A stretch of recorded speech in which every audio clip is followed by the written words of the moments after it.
Success magic career point മറ്റൊരു YouTube സെക്ഷനിലേക്ക് ഏവരെയും ഹാർദവമായി സ്വാഗതം ചെയ്യുന്നു. Railway staff nurse exam July, August, September കലണ്ടറിൽ നോട്ടിഫിക്കേഷൻ അല്ലെങ്കിൽ റിക്രൂട്ട്മെന്റ് ഉണ്ടാകുമെന്നുള്ളത് നമ്മൾ ഈ ഇലക്ഷന് മുന്നേ തന്നെ റെയിൽവേയുടെ ഒഫീഷ്യൽ സൈറ്റിലൂടെ മനസ്സിലാക്കിയ കാര്യമാണ്. പ്രകാരം ഈ അടുത്തായിട്ട് തന്നെ ജൂൺ മാസത്തിൽ ഇതിന്റെ വേക്കൻസി സ്റ്റാറ്റസ് വരികയുണ്ടായി. സോ അതനുസരിച്ച് നിങ്ങൾ എല്ലാവരും റെയിൽവേ സ്റ്റാഫ് നേഴ്സ് എക്സാമിന് വേണ്ടി തയ്യാറെടുപ്പുകൾ ആരംഭിച്ചവരാണ്. സോ ഇപ്പൊ അതിന്റെ വളരെ പ്രധാനപ്പെട്ട ഒരു അപ്ഡേറ്റുമായിട്ടാണ് ഈ വീഡിയോ എന്ന് പറയുന്നത്. So official RRB nursing superintendent അല്ലെ, സ്റ്റാഫ് നേഴ്സ് എന്ന് പറയുമ്പോൾ നേഴ്സിംഗ് സൂപ്രണ്ട് എന്ന പോസ്റ്റായിട്ടാണ് അറിയപ്പെടുന്നത്. So RRB nursing superintendent official notification വന്നു കഴിഞ്ഞു. സോ നിങ്ങൾക്ക് ഓഗസ്റ്റ് 17 തീയതി മുതൽ സെപ്റ്റംബർ 16 തീയതി വരെ ഓൺലൈനായിട്ട് അപേക്ഷിക്കാവുന്നതാണ്. സോ അതിന്റെ വളരെ ഡീറ്റെയിൽഡ് ആയിട്ടുള്ള പുതിയ വേക്കൻസി സ്റ്റാറ്റസും അതുപോലെ തന്നെ ഏജ് ലിമിറ്റും ഒക്കെയുള്ള ഇമ്പോർട്ടന്റ് അപ്ഡേഷൻ വന്നിട്ടുണ്ട്. എല്ലാവരും ഇതിനെക്കുറിച്ച് മനസ്സിലാക്കുക. സോ ഓൺലൈൻ ആപ്ലിക്കേഷൻ ആരംഭിച്ചു കഴിഞ്ഞാൽ നമ്മൾ ഓൾറെഡി പലതവണ വീഡിയോയിൽ പറഞ്ഞതാണ്, 4 മാസത്തിനുള്ളിൽ നോർമലി എക്സാം ഉണ്ടാകും. സ്റ്റാഫ് നേഴ്സ് എക്സാം അല്ലെങ്കിൽ നേഴ്സിംഗ് സൂപ്രണ്ട് എക്സാമിന്റെ ഒഫീഷ്യൽ ഡേറ്റഡ് നോട്ടിഫിക്കേഷൻ വന്നിട്ടില്ല എങ്കിലും എംപ്ലോയ്മെന്റ് ന്യൂസുകളിലൊക്കെ അതിന്റെ പോസ്റ്റുകൾ വന്നിട്ടുണ്ട്. അപ്പൊ അതിൽ കൊടുത്തിരിക്കുന്ന അനുസരിച്ചാണെങ്കിൽ പാരാമെഡിക്കൽ കാറ്റഗറി CN നമ്പർ 4/2024 ആണ് കാറ്റഗറി നമ്പർ വരുന്നത്. അത് പ്രകാരം ആണ് ഈ പാരാമെഡിക്കൽ വിവിധ കാറ്റഗറിയുടെ നോട്ടിഫിക്കേഷൻ വിളിച്ചിരിക്കുന്നത്. സോ അത് ഓൺലൈൻ ആപ്ലിക്കേഷന്റെ ലാസ്റ്റ് ഡേറ്റ് എന്ന് പറയുന്നത് 16/9/2024 ആണ്. അതായത് സെപ്റ്റംബർ 16 തീയതി രാത്രി 11:59 വരെയാണ് നമുക്ക് ഓൺലൈനായിട്ട് അപേക്ഷിക്കാൻ പറ്റുന്നത് കേട്ടോ. സോ ഓൺലൈനായിട്ട് മാത്രമേ അറ്റൻഡ് ചെയ്യാൻ പറ്റുള്ളൂ. സോ കാറ്റഗറി നമ്പർ എന്ന് പറയുന്നത് 4/2024 ആണ്. ഇനി ആപ്ലിക്കേഷൻ സ്റ്റാർട്ട് ചെയ്യുന്ന ഓൺലൈനായിട്ട് അപേക്ഷ സ്റ്റാർട്ട് ചെയ്യുന്ന ദിവസം എന്ന് പറയുന്നത് ഓഗസ്റ്റ് 17 ആണ്. 17 ഓഗസ്റ്റ് 2024 മുതലാണ് സ്റ്റാർട്ട് ചെയ്യുന്നത്. ഒരു മാസത്തെ സമയമാണുള്ള 16/9/2024 രാത്രി 11:59 വരെ നിങ്ങൾക്ക് ഓൺലൈനായിട്ട് അപേക്ഷ സമർപ്പിക്കാവുന്നതാണ് കേട്ടോ. ഞാൻ ഓൾറെഡി പറഞ്ഞു, സ്റ്റാഫ് നേഴ്സ് എന്ന് പറയുന്ന പോസ്റ്റ് അല്ലെങ്കിൽ നേഴ്സിംഗ് ഓഫീസർ എന്ന് പറയുന്ന പോസ്റ്റ് റെയിൽവേയിൽ വരുമ്പോൾ സ്റ്റാർട്ടിങ്ങിൽ വരുന്നത് നേഴ്സിംഗ് സൂപ്രണ്ടന്റ് എന്നാണ്. സോ പേ സ്കെയിൽ വരുന്നത് 7th പേ സ്കെയിൽ തന്നെയാണ് CPC. ഇനിഷ്യൽ പേ അല്ലെങ്കിൽ ബേസിക് പേ എന്ന് പറയുന്നത് 44,900. കാറ്റഗറി വരുന്നത് C1 ആണ്. നമ്മളിപ്പം ESIC-യിലായിരുന്നെങ്കിൽ B കാറ്റഗറി ആയിരുന്നു, പക്ഷെ ഇതിന് C കാറ്റഗറി തന്നെയാണ്. അതുകൊണ്ട് തന്നെ ഓരോ സോണിലും സെപ്പറേറ്റ് ആയിട്ടായിരിക്കും റിക്രൂട്ട്മെന്റ് അല്ലെങ്കിൽ സെപ്പറേറ്റഡ് ആയിരിക്കും വേക്കൻസിക്ക് നമ്മൾ അപേക്ഷിക്കേണ്ടി വരിക. വളരെ ഇമ്പോർട്ടന്റ് മറ്റൊരു അപ്ഡേഷൻ എന്ന് പറയുന്നത് ലാസ്റ്റ് ഡേറ്റ് ഏജ് കാൽക്കുലേറ്റ് ചെയ്യുന്നത് 1/1/2025 വെച്ചിട്ടാണ്. അത് വളരെ പ്രധാനപ്പെട്ട ഒരു അപ്ഡേറ്റ് ആണ്. കാരണം നമ്മൾ നേരത്തെ ഒക്കെ പറഞ്ഞിരുന്നത് നമ്മുടെ അപേക്ഷയുടെ ലാസ്റ്റ് ഡേറ്റ് വെച്ചായിരിക്കും കാൽക്കുലേറ്റ് ചെയ്യുന്നതെന്നാണ്. അങ്ങനെയാണ് 40 വയസ്സായതിലും കുറേയധികം പേർക്ക് ഏജ് ഓവർ ആകുമായിരുന്നു. പക്ഷേ ഇത് 1/1/2025 വെച്ചിട്ടാണ് ഏജ് ലിമിറ്റ് കാൽക്കുലേറ്റ് ചെയ്യുന്നത്. സോ 43 വയസ്സാണ്. അതുപോലെ തന്നെ 1/1/2025 വെച്ചിട്ടാണ് ഏജ് ലിമിറ്റ് കാൽക്കുലേറ്റ് ചെയ്യുന്നത്. സോ ഏജ് പറയുന്നത് 20 വയസ്സ് മുതൽ 43 വയസ്സ് വരെയാണ്. ടോട്ടൽ വേക്കൻസി വന്നിരിക്കുന്നത് നേരത്തെ 678 ആണ് പറഞ്ഞിരുന്നെങ്കിൽ ഇപ്പൊ പുതിയ നോട്ടിഫിക്കേഷൻ വന്നിരിക്കുന്നത് 713 വേക്കൻസിയാണ്. സോ സെക്കന്ദരാബാദിലെ 40 വേക്കൻസി കൂടിയാണെങ്കിൽ നമ്മളെ സംബന്ധിച്ചത് വളരെ നല്ലതാണ്. കാരണം സദേൺ റീജിയൻ ആണ്, മീൻസ് നമുക്ക് ഏറ്റവും അടുത്തുള്ള ഒരു റീജിയൻ ആണ്. കൂടുതൽ മലയാളികൾ വർക്ക് ചെയ്യുന്ന ഒരു റീജിയനാണ് സെക്കന്ദരാബാദ്. ഇതുകൂടിയാണെങ്കിൽ നല്ലതായിരിക്കും. സോ മൊത്തം 713 വേക്കൻസിയാണ്. ഏജ് ലിമിറ്റ് 20 മുതൽ 43 വയസ്സ് വരെയാണ് ജനറൽ കാറ്റഗറിക്ക്. പേ സ്കെയിൽ എന്ന് പറയുന്നത് 44,900 ബേസിക് സ്കെയിൽ വരുന്നത്. എങ്കിലും ഓൾറെഡി ഞാൻ സാലറി സ്കെയിൽ പേ സ്ലിപ്പ് ഉൾപ്പെടെ നിങ്ങൾ കാണിച്ചു തന്നതാണ്. സോ 90,000 മുകളിൽ അല്ലെങ്കിൽ 95,000 സാലറി വരുന്നുണ്ട് ടോട്ടല്. കയ്യിൽ തന്നെ 80,000 മുകളിൽ സാലറി നിങ്ങൾക്ക് കിട്ടുന്നത്. അത്രമാത്രം അലവൻസുകളൊക്കെയാണ്. നിങ്ങൾ ആ വീഡിയോ കാണാത്തവരാണെങ്കിൽ ഉറപ്പായിട്ടും ആ വീഡിയോ കാണുക, നമ്മുടെ ഫസ്റ്റ് വീഡിയോ. ഓക്കെ, ഇപ്പൊ റെയില് നമ്മൾ 4-5 വീഡിയോ ഓൾറെഡി ആയി. അപ്പൊ അതെല്ലാം ക്ലിയർ ആയി എല്ലാവരും കണ്ട് മനസ്സിലാക്കി വിചാരിക്കുന്നു. ഏജ് ലിമിറ്റ് 43 വയസ്സ് വരെയാണെന്ന് പറഞ്ഞു. അതിനുള്ള കൃത്യമായ കാരണം അവർ കൊടുത്തിട്ടുണ്ട്. Upper age limit include relaxation of 3 years in age beyond the prescribed age limit as one-time measure due to COVID-19 pandemic. COVID-19 കാരണം 3 വർഷം കുട്ടികൾക്ക് ഉദ്യോഗാർത്ഥികൾ നഷ്ടപ്പെട്ടത് കൊണ്ടാണ് ആ ഒരു 3 year ഏജ് ലിമിറ്റ് കൊടുത്തിരിക്കുന്നത്. അത് 1 ടൈം ഈ ഒരു തവണ മാത്രമായിരിക്കും. വീണ്ടും പഴയതുപോലെ 40 വയസ്സ് എന്നുള്ള അപ്പർ ഏജ് ലിമിറ്റ് തന്നെയായിരിക്കും അടുത്ത എക്സാം വരുന്നത്. തന്നെ ഓൾറെഡി നമ്മൾ പറഞ്ഞു ഏജ് കാൽക്കുലേറ്റ് ചെയ്യുന്നത് 1/1/2025 വെച്ചിട്ടാണ്. സോ അതിലും വളരെ വലിയൊരു അഡ്വാൻറ്റേജ് ഉണ്ട്. അതുപോലെ സ്റ്റാൻഡേർഡ് ഓഫ് മെഡിക്കൽ ഫിറ്റ്നസ് കാരണം മെഡിക്കൽ ഇതിനുള്ളതാണ്. അതുകൊണ്ട് തന്നെ already physically fit in all respect, അതിൽ വിഷൻ സ്റ്റാൻഡേർഡ്സ് കൊടുത്തിട്ടുണ്ട്. അതെല്ലാവരും വായിച്ചു നോക്കുക കേട്ടോ. അത് ആവശ്യമില്ല. അത് distance vision 6/9, 6/12 with or without glasses. അതിൽ power of lenses not exceed 4 diopter. അതിൽ നിയർ വിഷൻ. ഇതൊക്കെ നിങ്ങൾ ജസ്റ്റ് ഒന്ന് വായിച്ച് മനസ്സിലാക്കിയാൽ മാത്രം മതി ആവശ്യമുള്ളവര്. Essential qualification. Essential qualification already നമ്മൾ വളരെ ഡീറ്റെയിൽ ആയിട്ട് പറഞ്ഞതാണ്. BSc നഴ്സിംഗ് ആണെങ്കിലും ജനറൽ നഴ്സിംഗ് ആണെങ്കിലും നിങ്ങൾക്ക് രണ്ടുപേർക്കും, ലൈക് പോസ്റ്റ് BSc ആണെങ്കിലും MSc നഴ്സിംഗ് ആണെങ്കിലും എക്സ്പീരിയൻസ് ആവശ്യമില്ല. മറ്റ് എല്ലാ സെൻട്രൽ ഗവൺമെന്റ് ജോലികൾക്കും ഇപ്പോൾ GNMക്കാർക്ക് 2 വർഷത്തെ എക്സ്പീരിയൻസ് ആവശ്യമാണ് അല്ലെ. എന്നാൽ റെയിൽവേയുടെ നേഴ്സിംഗ് സൂപ്രണ്ട് പോസ്റ്റിലേക്ക് എക്സ്പീരിയൻസ് ആവശ്യമില്ല എന്നുള്ളതാണ്. സോ എല്ലാവരും ശ്രദ്ധിക്കുക. ഇതിൽ GNM ആണെങ്കിലും പോസ്റ്റ് BSc ആണെങ്കിലും BSc ആണെങ്കിലും MSc ആണെങ്കിലും എക്സ്പീരിയൻസ് ഇവിടെ ആവശ്യമില്ല കേട്ടോ. അതുപോലെ തന്നെ reservation SC ST OBC non creamy layer, അതുപോലെ EWS സർവീസ്മാൻ, PWBD, അതിലെല്ലാം അതിന് ആനുപാതികമായിട്ടുള്ള റിസർവേഷൻ, കേന്ദ്ര ഗവൺമെന്റ് റിസർവേഷൻ അനുസരിച്ചിട്ടുള്ള റിസർവേഷൻ ലഭിക്കുന്നതാണ്. ഇനി എങ്ങനെയാണ് എക്സാം എന്നുള്ളത് ഓൾറെഡി ഞാൻ പറഞ്ഞതാണ്. കമ്പ്യൂട്ടർ ബേസ്ഡ് ടെസ്റ്റ് ആണല്ലോ, ഓൺലൈൻ ആയിട്ട് കമ്പ്യൂട്ടർ ബേസ്ഡ് ടെസ്റ്റ് ആണ്.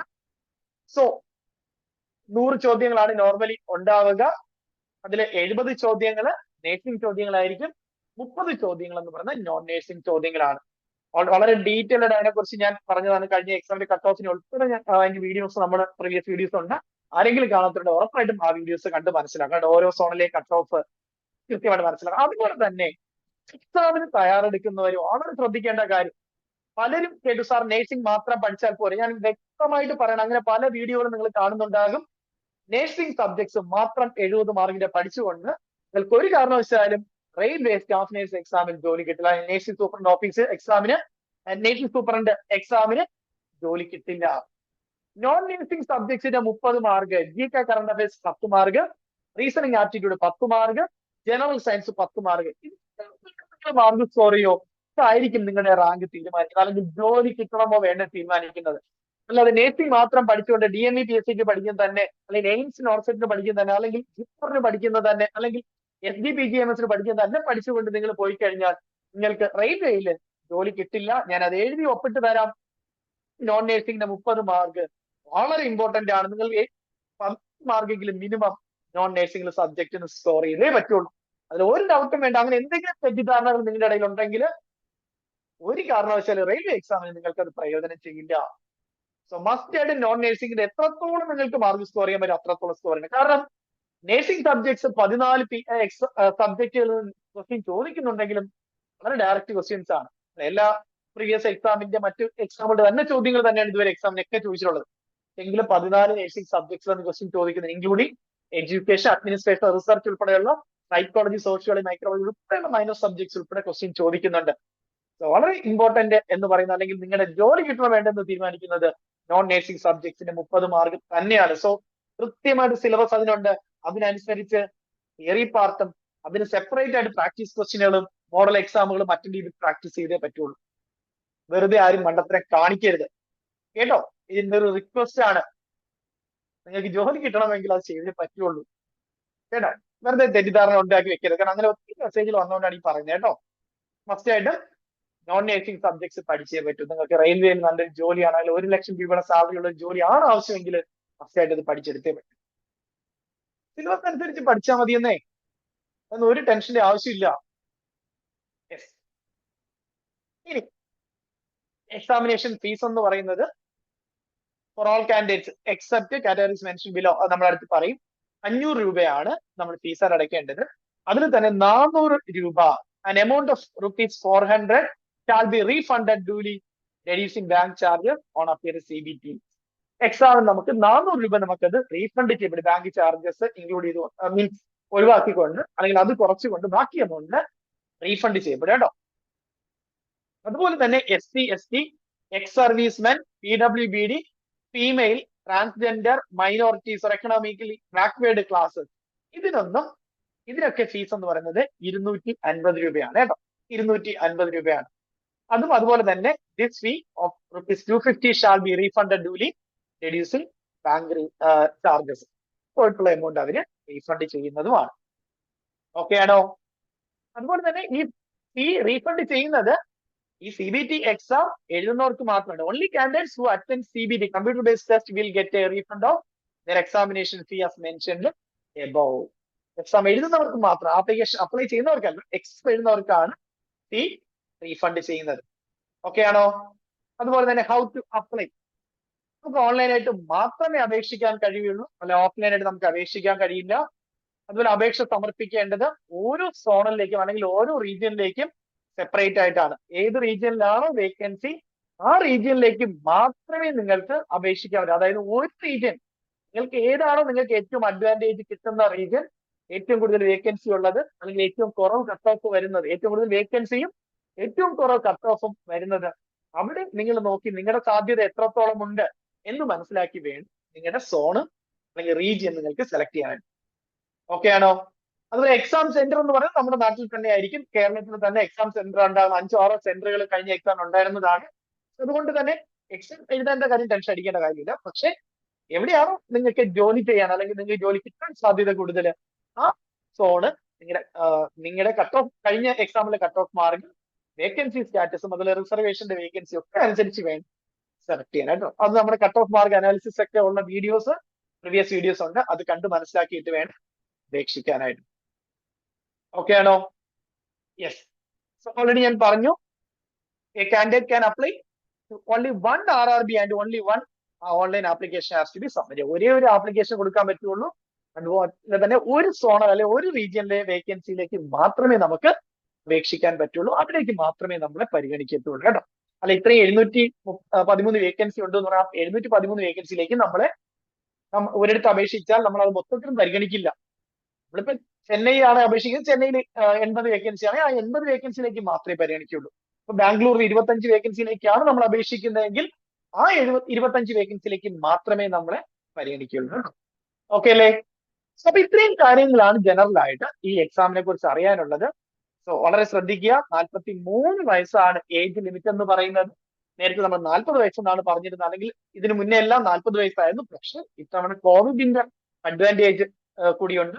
3 വർഷം അവർ ഏജ് റിലാക്സേഷൻ ജനറൽ കാറ്റഗറിക്ക് തന്നെ കൊടുത്തിട്ടുണ്ട്. അത് മാത്രമല്ല 1/1/2020 വെച്ചിട്ടാണ് ഏജ് ലിമിറ്റ് കാൽക്കുലേറ്റ് ചെയ്തത്. അതുകൊണ്ട് തന്നെ അത് ഒരു അഡ്വാൻറ്റേജ് ആണ്. സാറിന് ലാസ്റ്റ് ഡേറ്റ് ഓഫ് ആപ്ലിക്കേഷൻ ആണ് സാറിന് ഏജ് ലിമിറ്റ് കാൽക്കുലേറ്റ് ചെയ്യുന്നത്. പക്ഷെ ഇത്തവണ 1/1/2020 വെച്ചിട്ടാണ് ഏജ് ലിമിറ്റ് കാൽക്കുലേറ്റ് ചെയ്യുന്നത് കേട്ടോ. നേഴ്സിംഗ് സൂപ്രണ്ട് എക്സാമിനായിട്ട് നമ്മൾ നേരത്തെ തന്നെ നമ്മുടെ ബാച്ച് സ്റ്റാർട്ട് ചെയ്തതാണ്. ഓൾറെഡി ഞാൻ പറഞ്ഞിരുന്നു വളരെ കുറച്ച് സമയം നമുക്ക് കിട്ടുമെന്ന്. അതുകൊണ്ട് എത്രയും വേഗം പഠിച്ചു തുടങ്ങിയാൽ നമുക്ക് അത്രയും നന്നായിട്ട് കംപ്ലീറ്റ് ചെയ്യാൻ കഴിയും. അതുകൊണ്ട് തന്നെ നമ്മൾ ഓൾറെഡി നമ്മൾ ക്ലാസ് സ്റ്റാർട്ട് ചെയ്തായിരുന്നു. സോ ഇനിയും ജോയിൻ ചെയ്യാൻ ആഗ്രഹിക്കുന്നുണ്ടെങ്കിൽ വേഗം ജോയിൻ ചെയ്ത് പഠിച്ചു തുടങ്ങാം. കാരണം ഒരു കാരണവശാലും നിങ്ങൾക്ക് നല്ല രീതിയിൽ കംപ്ലീറ്റ് ചെയ്യണമെങ്കിൽ അത്യാവശ്യം ടൈം എടുത്ത് വർക്ക് ചെയ്താൽ മാത്രമേ ഈ 70 മാർക്ക് നേഴ്സിംഗ് സബ്ജക്ട്സും 30 മാർക്ക് നോൺ നേഴ്സിംഗ് സബ്ജക്ട്സും വളരെ നന്നായിട്ട് കംപ്ലീറ്റ് ചെയ്ത് എക്സാം എഴുതാൻ കഴിയുള്ളൂ. സോ ഇനിയും ആരെങ്കിലും ജോയിൻ ചെയ്യാൻ ആഗ്രഹിക്കുന്നുണ്ടെങ്കിൽ വേഗം ജോയിൻ ചെയ്യുക. സമയത്ത് തന്നെ നമ്മുടെ ബാച്ചിന്റെ അഡ്മിഷൻ ഓഗസ്റ്റ് 15 വരെ മാത്രമായിരിക്കും. അതിന് മുന്നേ ജോയിൻ ചെയ്യുന്നവർക്ക് മാത്രമേ നമ്മുടെ ബാച്ചിൽ ജോയിൻ ചെയ്ത് കംപ്ലീറ്റ് ആയിട്ട് വർക്ക്ഔട്ട് ചെയ്ത് പഠിക്കാൻ കഴിയുള്ളൂ. സോ ഇനി ആരെങ്കിലും ജോയിൻ ചെയ്യാൻ ആഗ്രഹിക്കുന്നത് ജോയിൻ ചെയ്ത് പഠിക്കുക. നമ്മൾ കംപ്ലീറ്റ് ചെയ്ത് തന്നെ പോയി എക്സാം എഴുതണം. പ്രത്യേകിച്ച് നോൺ നേഴ്സിംഗിന്റെ 30 മാർക്കിന് മാക്സിമം നമുക്ക് സ്കോർ ചെയ്യണം. സോ ആരെങ്കിലും ജോയിൻ ചെയ്യാൻ ആഗ്രഹിക്കുന്നുണ്ടെങ്കിൽ ദയവ് ചെയ്ത് താഴെ നമ്പർ കൊടുത്തിട്ടുണ്ട്. ഈ ആഴ്ച തന്നെ ജോയിൻ ചെയ്ത് പഠിക്കുക. ഒരു കാരണവശാലും ഓഗസ്റ്റ് 15 ശേഷം അഡ്മിഷൻ ഉണ്ടാകുന്നല്ല കേട്ടോ. അപ്പൊ അതിന് മുന്നേ പഠിച്ചാലേ നമുക്ക് തീരുള്ളൂ. അതുകൊണ്ടാണ് കേട്ടോ. എത്രയും വേഗം ജോയിൻ ചെയ്യാം. ആത്മാർത്ഥമായിട്ട് പഠിക്കുക. വീണ്ടും ഞാൻ ഓർമ്മിക്കുന്നത് 70 മാർക്കിന്റെ നേഴ്സിംഗ് സബ്ജക്ട്സും 30 മാർക്കിന് നോൺ നേഴ്സിംഗ് സബ്ജക്ട്സും ഒരുപോലെ കംപ്ലീറ്റ് ചെയ്ത് എഴുതിയാൽ മാത്രമേ നമുക്ക് വളരെ കുറഞ്ഞ വേക്കൻസി ആണ്. അപ്പൊ അതിൽ നന്നായിട്ട് പ്രിപ്പയർ ചെയ്ത് എഴുതിയാൽ മാത്രമേ നമുക്ക് ആ ഒരു 70 എബോവ് കട്ട് ഓഫിന് മുകളിലേക്ക് എത്താൻ കഴിയുള്ളൂ.